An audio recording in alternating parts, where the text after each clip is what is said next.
Hello friends, preparation with જીસીઈઆરટીમાં તમારું સ્વાગત છે। આજે આપણે જોવાનું છે ચેપ્ટર નંબર 11 ભૂમિ સ્વરૂપો, ધોરણ 6 નું સામાજિક વિજ્ઞાનનું ચેપ્ટર છે।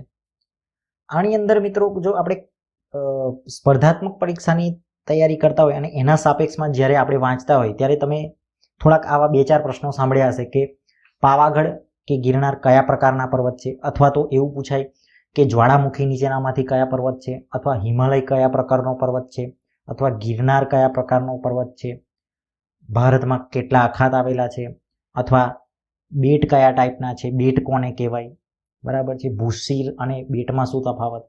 તો મિત્રો આજે આપણે એ જોવાનું છે કે ભૂમિ સ્વરૂપો જે કહેવાય કે બેઝિક સમજૂતી છે, અને બીજી એક વાત છે કે પર્વત કયા કયા ટાઈપના છે, આપણા ગુજરાતમાં કયા છે, ભારતના સાપેક્ષમાં કયા છે, અને ગ્લોબલી કયા કયા છે, એ રીતે આપણે જોવાનું છે। તો ચલો મિત્રો, ટાઈમ વેસ્ટ કર્યા વગર આપણે જોઈશું ચેપ્ટર નંબર 11 ભૂમિ સ્વરૂપો। તો પૃથ્વીના પોપડાની અંદર સમયાંતરે હલનચલન થતું હોય છે, તે જમીનના સ્વરૂપો રચે છે અને બદલે છે। જે પૃથ્વીના પોપડાની અંદર જે સમયાંતરે હલનચલન થાય તેનાથી શું થાય કે જમીનના સ્વરૂપો રચે છે અને તેને બદલે છે। આવો અનુભવ પણ આપણે ભૂકંપના આંચકાઓ દ્વારા, તો ક્યાંક જ્વાળામુખી, તો સુનામી જેવી ઘટનાઓ દ્વારા થાય છે। આ હલનચલન ક્યાંક પર્વત, ઉચ્ચ પ્રદેશ અને ફાટખીણની રચના થાય છે। તે ઉપરાંત નદી, હિમનદી, પવન, સમુદ્ર, મોજા જેવા કુદરતી બળોના લીધે ધોવાણ અને નિક્ષેપણ ક્રિયા દ્વારા કાપના મેદાનો, ખીણો અને કોતરોની રચના થાય છે। પૃથ્વીની સપાટીનો અમુક ભાગ ચોક્કસ ઊંચાઈ, ઢોળાવ, આકાર પ્રાપ્ત કરે છે ત્યારે ભૂમિ સ્વરૂપ કહેવામાં આવે છે। એટલે ભૂમિના સ્વરૂપો કઈ કઈ રીતે બદલાતા હોય છે, અથવા તો તેમાં કઈ કઈ રીતે ડિફોર્મેશન આવતું હોય છે, એ વાત કરેલી છે। તો ભૂમિના સ્વરૂપની પ્રકાર આપણે મેઇન એના પ્રકાર જોઈશું। તો પ્રદેશની ઊંચાઈ જે છે, આપણે જો કોઈ પ્રદેશ હોય એની ઊંચાઈના આધારે કહેવાય કે ઊંચાઈ પ્રમાણે જમીન પરના ભાગોને પર્વત, ઉચ્ચ પ્રદેશ અને મેદાન વગેરે નામથી ઓળખવામાં આવે છે। જે એના જે કહેવાય કે જેની ઊંચાઈ છે એનાથી સ્પેસિફિક કરેલું છે કે આટલી ઊંચાઈ હોય તો એને પર્વત કહીશું, આટલી ઊંચાઈ હોય તો એને મેદાન કહીશું, એ રીતે ડિસાઇડ કરેલું છે। તો આ તમે એક ડ્રોઈંગમાં પણ જોઈ શકશો। જો પર્વત કોને કીધેલો છે, આમાં તો ખાલી એક ડ્રોઈંગ દ્વારા સમજાય કે પર્વત, પછી છે ખીણ, ઉચ્ચ પ્રદેશ, મેદાન, ટાપુ અને સમુદ્ર સપાટી, એવું આમાં દર્શાવેલું છે। તો પહેલા જ આપણે ટોપિકમાં છે પર્વત, એટલે કે માઉન્ટેન। માઉન્ટેન કોને કહીશું, પહેલા તો એની બેઝિક ડેફિનેશન છે કે સમુદ્ર સપાટી, પૃથ્વીની નહીં મિત્રો, જો સમુદ્રની સપાટીથી લગભગ 900 મીટર વધુ ઊંચાઈ ધરાવતા તેમજ ઓછા કે તીવ્ર ઢોળાવ અને સાંકડા શિખરો ધરાવતા વિસ્તારને પર્વત કહે છે। પર્વત કોને કહેવાય કે 900 મીટર સમુદ્ર સપાટીથી ઊંચાઈ હોવી જોઈએ, એને આપણે પર્વત કહીશું। પૃથ્વીના પેટાળમાં ભૂકંપ અને જ્વાળામુખી જેવા કુદરતી ભૌતિક બળોની ક્રિયા, પ્રતિક્રિયા અને આંતરક્રિયાથી પર્વતો બને છે। તો પર્વતો બનવાની આ એક મિત્રો તમે તૈયારી કરતા હોય કે ના કરતા હોય, પણ તમારો એક બેઝિક કોન્સેપ્ટ જે કહેવાય કે પર્વતોનું નિર્માણ કઈ રીતે થાય છે। કાલ ઉઠીને તમને કોઈ પ્રશ્ન કરે કે ભાઈ પર્વતોનું નિર્માણ કઈ રીતે થયું હશે, તો બેઝિક વસ્તુ તો તમને એઝ અ હ્યુમન બીંગ તો ખબર હોવી જ જોઈએ। તો પૃથ્વીના પેટાળમાં જે ભૂકંપ હોય અને જ્વાળામુખી જેવા કુદરતી ભૌતિક બળો હોય એની ક્રિયા અને પ્રતિક્રિયા અને આંતરિક ક્રિયાથી પર્વતો બને છે। આપણે જોઈએ કે પર્વતોના ઉદ્ભવ અને વિકાસમાં એકથી વધુ ક્રિયાઓ અને બળોની અસર જોવા મળે છે, તેથી પર્વતો તેના વિવિધ પાસાના સંદર્ભમાં એકબીજાથી અલગ પડે છે। હવે આપણે વાત તો કરી કે પર્વતો કઈ રીતે ડેવલપ થાય, તો કે ભૂકંપ હોય, જ્વાળામુખી હોય, ભૌતિક બળોની ક્રિયા પ્રતિક્રિયા દ્વારા। તો એમાં થોડા પ્રકાર પાડેલા છે કે કયા કયા ટાઈપના પર્વતો હોય। પર્વતોમાં પણ થોડા પ્રકાર છે, 4 ટાઈપના પર્વતોનું વર્ગીકરણ કરેલું છે।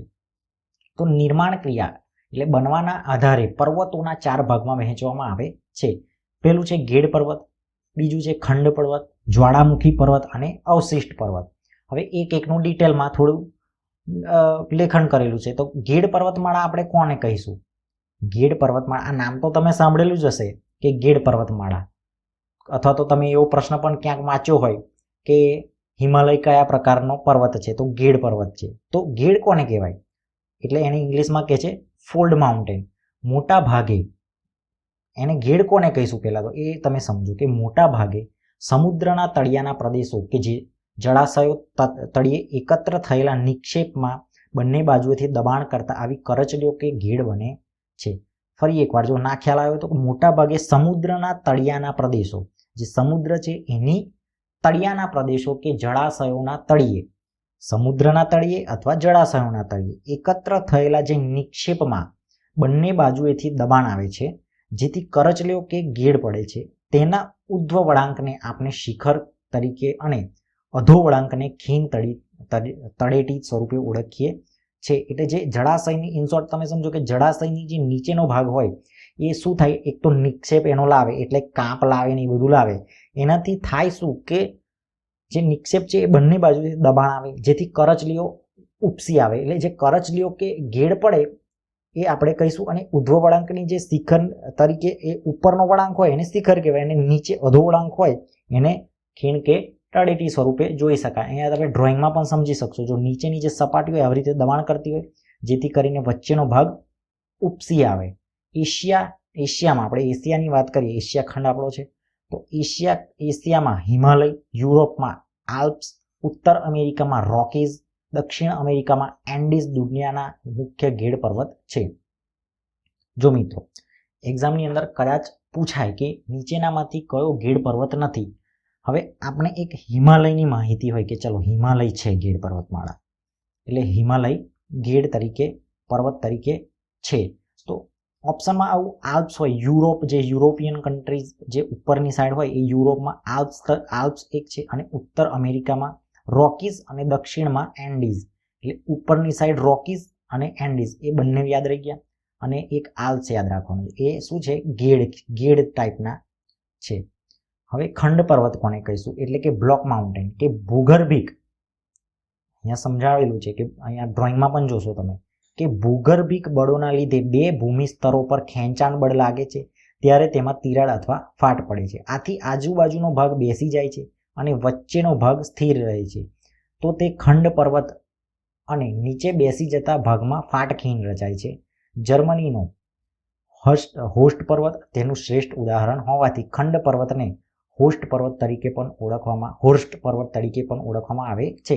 ભારતમાં આવેલા એક તો નીલગિરી, સાતપુડા અને વિંધ્યાચલ પર્વત ખંડ પર્વતના ઉદાહરણો છે. ખંડ પર્વત એટલે શું કે જ્યારે જે અંદરથી ભૂગર્ભિક એટલે અંદરના જે બળો હોય એના લીધે શું ભૂમિ સ્તરો પર ખેંચાણ બળ એક તો લાગે, તેનાથી શું થાય તિરાડ અથવા ફાટ પડે. આથી આજુબાજુનો જે ભાગ અહીં ડ્રોઈંગમાં જુઓ તો આજુબાજુનો જે ભાગ છે એ શું થાય છે, બેસી જાય છે અને વચ્ચેનો ભાગ સ્થિર રહે છે. એના કારણે શું થાય, ખંડ પર્વતની રચના થાય છે. હવે આવા કેટલાક છે કે જર્મનીનો એક હોસ્ટ છે એ ખંડ પર્વત તરીકે ઓળખાય છે. અને આ હોસ્ટ એ બેસ્ટ ઉદાહરણ છે, એટલે હોસ્ટ પર્વત પણ એવું એનું બીજું નામ ખંડ પર્વતનું હોસ્ટ પર્વત પણ છે, એ જર્મનીની અંદર છે. અને આપણે ભારતની વાત કરીએ તો ભારતની અંદર છે એક છે નીલગિરી, બીજો છે આપણો સાતપુડા, નીલગિરી છે, સાતપુડા છે અને વિંધ્યાચલ છે.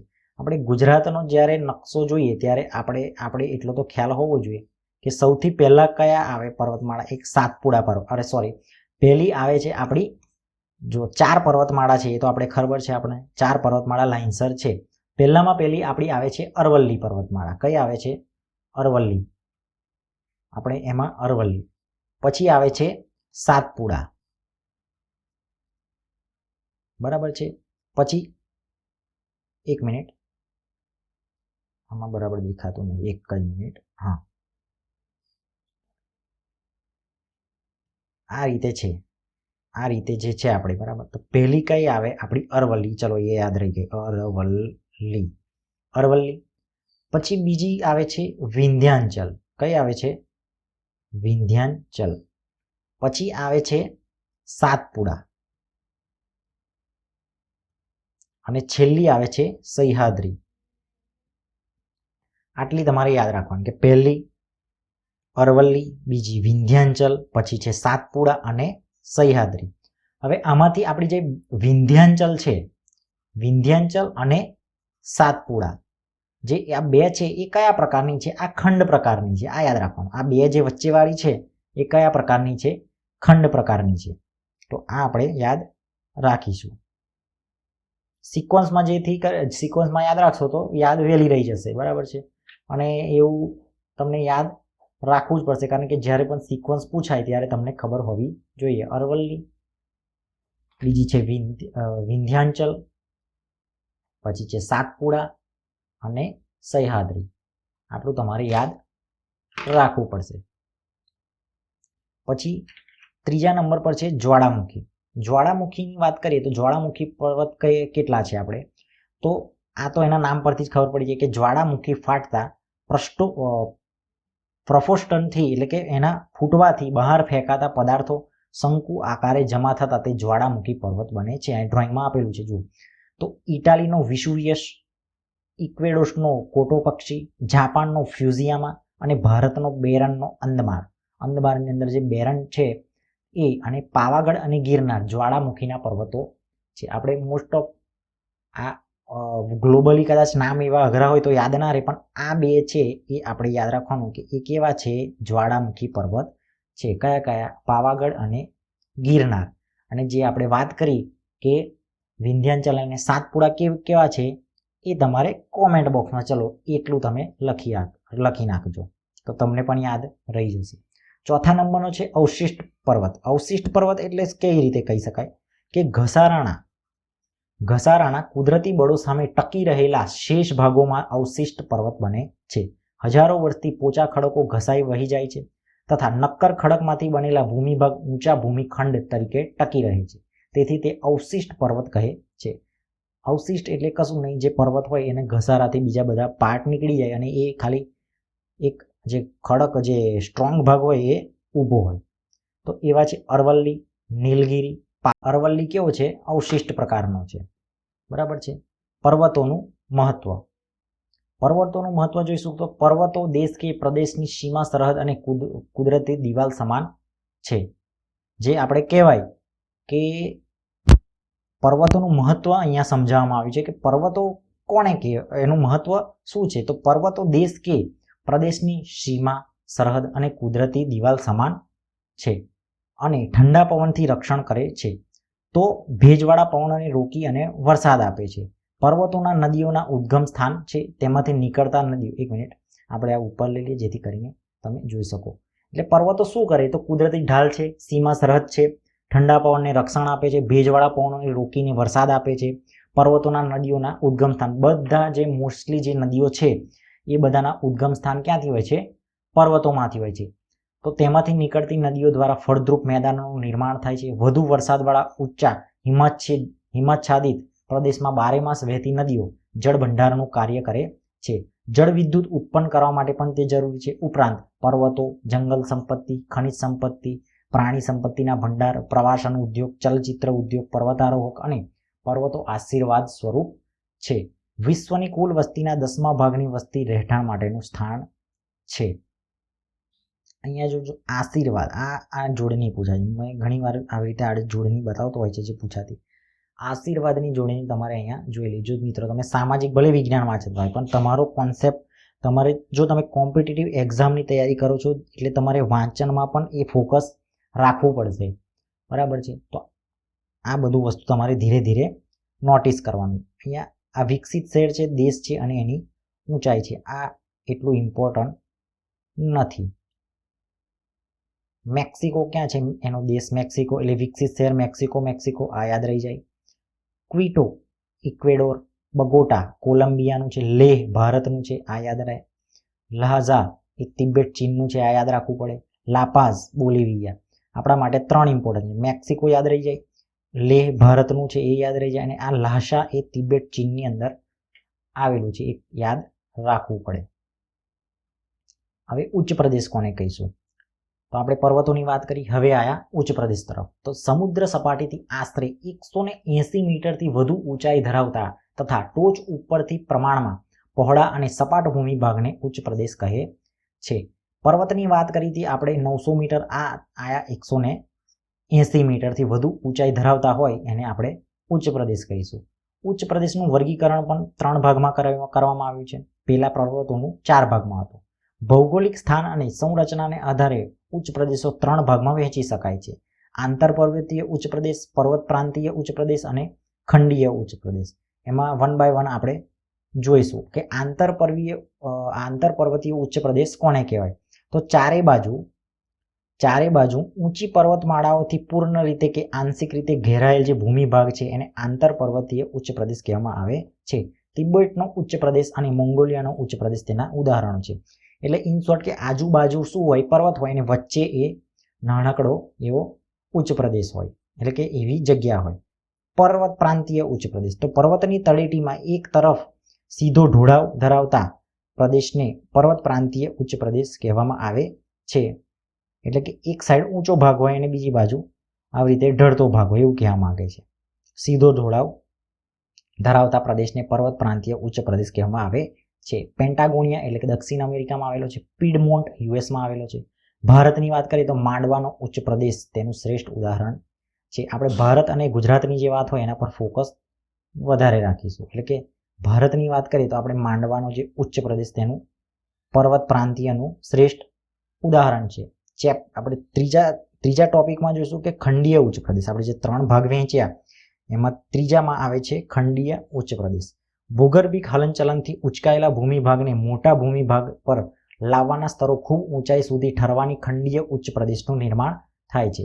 ભારતમાં મહારાષ્ટ્રનો લાવાનો ઉચ્ચ પ્રદેશ, બ્રાઝિલનો ઉચ્ચ પ્રદેશ, અરબસ્તાનનો ઉચ્ચ પ્રદેશ, સ્પેન, ગ્રીનલેન્ડ, એટલાન્ટિકનો અરબસ્તાન ઉચ્ચ પ્રદેશ તેના ઉદાહરણો છે. ખંડીય ભાગ એટલે શું કે ભૂગર્ભિક હલનચલનથી ઉચકાઈ જાય આવો એક ભાગ આવો ઉચકાઈ જાય, એના માટે મોટા ભાગના આવા લાવાના સ્તરો ખૂબ ઊંચાઈ સુધી ઠરવાની ખંડીય પ્રદેશનું નિર્માણ કરે છે. હવે ઉચ્ચ પ્રદેશનું મહત્વ, જેમ આપણે પર્વતનું મહત્વ જોયું એવી રીતે ઉચ્ચ પ્રદેશનું મહત્વ, તો કે ઉચ્ચ પ્રદેશની જે વાત કરીએ તો ઉચ્ચ પ્રદેશની ફળદ્રુપ જમીન હોય તો કપાસની ખેતી માટે તે અનુકૂળ બને છે. પ્રાચીન નક્કર ખડકના ઉચ્ચ પ્રદેશમાં લોખંડ, મેંગેનીઝ, સોનું જેવી કિંમતી ખનિજો મળી આવે છે. જેમ કે ભારતનો છોટા નાગપુરનો ઉચ્ચ પ્રદેશ, જે છોટા નાગપુરનો ઉચ્ચ પ્રદેશ છે ત્યાં મળી આવે છે. આ ઉચ્ચ પ્રદેશના ઢોળાવો પશુપાલન માટે ખૂબ મહત્વના હોય છે. પ્રવાસન અને ફિલ્મ શૂટિંગ માટે પણ ઉપયોગી છે. તો ગુજરાતમાં સૌરાષ્ટ્રમાં લગભગ મધ્યમાં ઉચ્ચ પ્રદેશની રચના થયેલી જોવા મળે છે. હવે મેદાનની વાત. મેદાન કોને કહીશું? પર્વત જોયા, પછી આપણે ઉચ્ચ પ્રદેશો જોયા, હવે આયા મેદાન.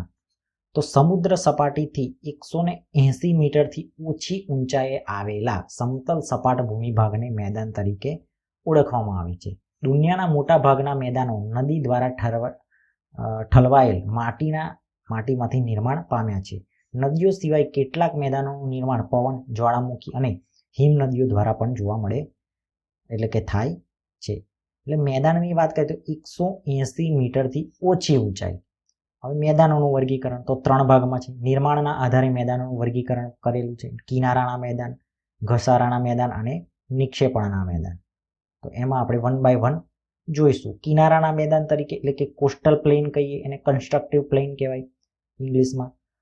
આ મેદાનનું નિર્માણ મુખ્યત્વે સમુદ્ર કિનારા એટલે કે પૃથ્વીની ભૂગર્ભિક હિલચાલના કારણે સમુદ્ર કિનારાની નજીક ખંડીય છાજલીનો ભૂમિભાગ ઉંચકાય ત્યારે બનતા મેદાનને સંરચનાત્મક મેદાન કહે છે. એટલે કે કિનારાના મેદાન કોને કહેવાય? એના નામ પરથી જ ખબર પડે કે સમુદ્ર કિનારા એટલે કે પૃથ્વીની ભૂગર્ભિક હિલચાલને કારણે સમુદ્ર કિનારાની નજીકનો જે ખંડીય છાજલીનો ભૂમિભાગ ઉંચકાય ત્યારે બનતા મેદાનને સંરચનાત્મક મેદાન કહેવામાં આવે છે. આવા મેદાન મોટાભાગે ભૂમિખંડના કિનારે જોવા મળે છે. મેક્સિકોના અખાત કિનારે ફેલાયેલ સંયુક્ત રાજ્ય અમેરિકાના દક્ષિણ પૂર્વમાં આવેલ મેદાન તેનું ઉદાહરણ છે. જમીનના તળિયાના ઘસાવાના કારણે પણ આવા મેદાનનું નિર્માણ થાય છે. ઓસ્ટ્રેલિયાનું મધ્યનું મેદાન આ પ્રકારે નિર્માણ પામેલું છે. ઘસારાના મેદાન, બરાબર, એટલે ઇરોઝનલ પ્લેન. તો પૃથ્વીની સપાટી પર સતત ઘસારણની પ્રક્રિયા ચાલતી રહે છે, જેનાથી લાંબી ગાળે પર્વતો તથા ઉચ્ચ પ્રદેશો નદી, પવન અને હિમનદી જેવા પરિબળોના દ્વારા ઘસાઈને મેદાન બને છે. આવા મેદાન સંપૂર્ણપણે સપાટ બનતા નથી. નક્કર ખડકોની ટેકરીઓ વચ્ચે જોવા મળે છે. ઉત્તર કેનેડા અને પશ્ચિમ સાઇબેરિયાના મેદાન ઘસારાના નિર્માણ પામેલા છે. ઘસારણ દ્વારા બનેલી મેદાનોને પીની પ્લેન પણ કહેવામાં આવે છે. ત્રીજા નંબરનો ટોપિક છે કે નિક્ષેપણના મેદાન એ કોને કહેવાય છે? આ નામ પરથી જ તમને ખબર પડી જાય કે ઘસારણ એટલે જે કહેવાય કે ઘસાઈને એક બનેલા હોય એને કહેવાય કિનારાના, કે તો કિનારા ઉપર હોય. હવે નિક્ષેપણના મેદાનની વાત કરી છે કે નદી, હિમનદી, પવન વગેરે પરિબળો દ્વારા પથરાયેલ કાપના નિક્ષેપણથી સરોવર કે સમુદ્રના જેવા કોતરો ભરાવાથી આ મેદાનનું નિર્માણ થાય છે. તેથી તેને નદીકૃત કે કાંપના મેદાન કહેવામાં આવે છે. ભારતમાં ગંગા યમુના મેદાન, ઉત્તરમાં ચીનના હવાંગહોનું મેદાન, ઇટલીમાં પો નદી દ્વારા બનાવેલ લોમ્બાર્ડીનું મેદાન કાંપના મેદાનમાં વિશિષ્ટ દ્રષ્ટાંત છે.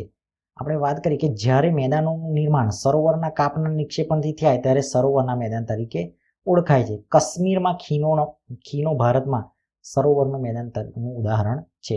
મેદાનોનું મહત્વ શું છે કે માનવ વસાહતો અને વ્યાપાર વાણિજ્ય સ્થાનો ફળદ્રુપ મેદાનોમાં સ્થપાય છે. સપાટ મેદાન સડક માર્ગ અને રેલ માર્ગ માટે ઉપયોગી પુરવાર થયા છે. ગીચ વસ્તીમાં ધરાવતા શહેરોમાં મેદાનોમાં આવેલા છે. ફળદ્રુપ જમીન ખેત ઉત્પાદન માટે વધુ ઉપયોગી છે. ખેત પેદાશો ઉદ્યોગ કાચો માલ પૂરો પાડે છે. એટલે કે જે જમીનની સપાટી જે સપાટ મેદાનો હોય એમાં શું કે ઉદ્યોગ વધારે થાય, પછી રેલ માર્ગ હોય, સડક માર્ગ હોય એ વધારે પ્રમાણમાં ત્યાં જોવા મળે છે. વસ્તી પણ ત્યાં વધારે રહેવામાં આવે છે કારણ કે ત્યાં બધું અનુકૂળ વસ્તુ મળી રહે છે. હવે ઉપસાગર કોને કહેવાય? એટલે બે. સામાન્ય રીતે મહાસાગરના જળભાગનો આંશિક ભાગ એટલે ઉપસાગર. તે ફરતેની જમીનથી ખુલ્લા વિશાળ સરોવર જેવો આકાર ધારણ કરે છે. ઉપસાગરો અને નાના કદના હોઈ શકે છે. બંગાળનો જે ઉપસાગર છે એનું શ્રેષ્ઠ ઉદાહરણ છે. ઉપસાગર કોને કહેવાય? તો જે મહાસાગરના જળભાગનો એક આંશિક ભાગ તમે પકડી લો, એનો નાનકડો ભાગ હોય તો એને ઉપસાગર કહેવામાં આવે છે. બરાબર છે. હવે અખાત કોને કહીશું? તો કે ગલ્ફ એટલે અખાત. તો જ્યારે કોઈ પણ જળ વિસ્તારની, મિત્રો જોવા જેવી વસ્તુ છે કે અખાત કોને કહીએ? તો જ્યારે કોઈ જળ વિસ્તાર 3 બાજુ ભૂમિભાગથી ઘેરાયેલ હોય તેને અખાત કહેવામાં આવે છે. ઉદાહરણ તરીકે ખંભાતનો અખાત અને કચ્છનો અખાત. એટલે કે જે ભૂમિ હોય એટલે કે જે જમીન હોય એની 3 બાજુથી ઘેરાયેલો હોય. 3 બાજુથી આપણે જોઈએ તો એ પાણીથી ઘેરાયેલો હોય છે, એને આપણે કહીએ છીએ કે અખાત. હવે ભૂશીર એટલે કેપ કોણે? તો કે ભૂશીર એટલે કે ભૂમિનો લંબાત્મક છેડો જે જળભાગમાં ફેલાયેલો હોય, જેને સમુદ્ર રેખા તરીકે સંજ્ઞા પણ આપી શકાય. દાખલા તરીકે કન્યાકુમારી જે ભારતનું છે તે અને કેપ ઓફ ગુડ હોપ આફ્રિકાની વાત કરેલી છે. એટલે કે જે પાણીમાં એક પટ્ટા જેવું જે ફેલાયેલું હોય એને કહેવાય છે ભૂશીર. ટાપુ કોને કહીશું? કે જે ભૂમિભાગ, હવે જે ટાપુ એટલે કે જે આપણે કહીએ કે જે ભૂમિભાગ હોય ચારે બાજુ જળ વિસ્તારથી ઘેરાયેલો હોય તેને ટાપુ કહેવામાં આવે છે. ઉદાહરણ તરીકે આપણે લક્ષદ્વીપ લઈ લો, અંદમાન નિકોબારના ટાપુ છે, શંખોદ્વાર એટલે કે બેટ દ્વારકા છે, પિરોટન, નરાબેટ, પિરમબેટ, શિયાળ વગેરે ટાપુઓ છે એ કેવા છે કે ચારે બાજુ પાણીથી ઘેરાયેલા જ હોય છે, એને ટાપુ કહેવામાં આવે છે. હવે ખીણ પર્વતોની હારમાળા વચ્ચે આવેલો નીચાણવાળો જે ભાગ હોય, ગેડ પર્વતો અને ખંડ પર્વતોના નિર્માણ વખતે તથા નદી હિમનદીના ઘસારણના કાર્યના પરિણામે ખીણોની રચના થાય છે. એક્ઝામ્પલ તરીકે કાશ્મીર ખીણ. સામુદ્રુણી એટલે કે બે જળ વિસ્તારોને જોડતી, સામુદ્રુણી કોને કહેવાય? તો બે જળ વિસ્તારને જોડતી સાંકડી જળપટ્ટીને સામુદ્રુણી કહે છે. ઉદાહરણ તરીકે ભારત અને શ્રીલંકા વચ્ચે આવેલી પાલ્કની સામુદ્રુણી. હવે મિત્રો આ પૂછાય કે ચલો પાલ્કની સામુદ્રુણી ક્યાં આવેલી છે? તો ભાઈ ભારત અને શ્રીલંકાની વચ્ચે. તો આવા બેઝિક પ્રશ્નો પણ પૂછાઈ જતા હોય છે. સંયોગી ભૂમિ, તો બે જળ વિસ્તારોને અલગ કરતી સાંકડી ભૂમિપટ્ટીને સંયોગી ભૂમિ કહે છે. ઉદાહરણ તરીકે પણામા એટલે કે ઉત્તર અને દક્ષિણ અમેરિકા ખંડ વચ્ચે જે આવેલું છે પણામા, એને કહેવાય કે સંયોગી ભૂમિ એટલે કે સાંકડી ભૂમિપટ્ટી કે જે બે એરિયાને બે જળ વિસ્તારોને અલગ કરતી હોય. હવે દ્વીપકલ્પ, જે ભૂમિભાગની દ્વીપકલ્પ કોને કહેવાય? કે જે ભૂમિભાગની 3 બાજુ સમુદ્ર અને એક બાજુ જમીન વિસ્તારથી જોડાયેલ હોય એને દ્વીપકલ્પ કહેવામાં આવે છે. દાખલા તરીકે દક્ષિણ ભારત અને સૌરાષ્ટ્ર. એટલે કે દ્વીપકલ્પ એટલે જે ભૂમિભાગની 3 બાજુ સમુદ્ર અને એક બાજુ જમીન વિસ્તાર હોય તેને કહેવામાં આવે છે દ્વીપકલ્પ. હવે આ ચેપ્ટર મિત્રો પૂરું થયું. આમાંથી તમે જોશો કે નાના પ્રશ્નો ઘણીવાર પૂછાતા હોય છે. ધારો કે તમને પૂછાય કે સાતપુડા કેવી પર્વતમાળા છે, અરવલ્લી કેવી પર્વતમાળા છે, તો હવે તમને આ બેઝિક ખ્યાલ આવી જશે. તો ચલો મિત્રો મળીશું નેક્સ્ટ વિડીયોમાં. આવી જ રીતે તૈયારી કરતા રહેજો. Thank you very much for watching.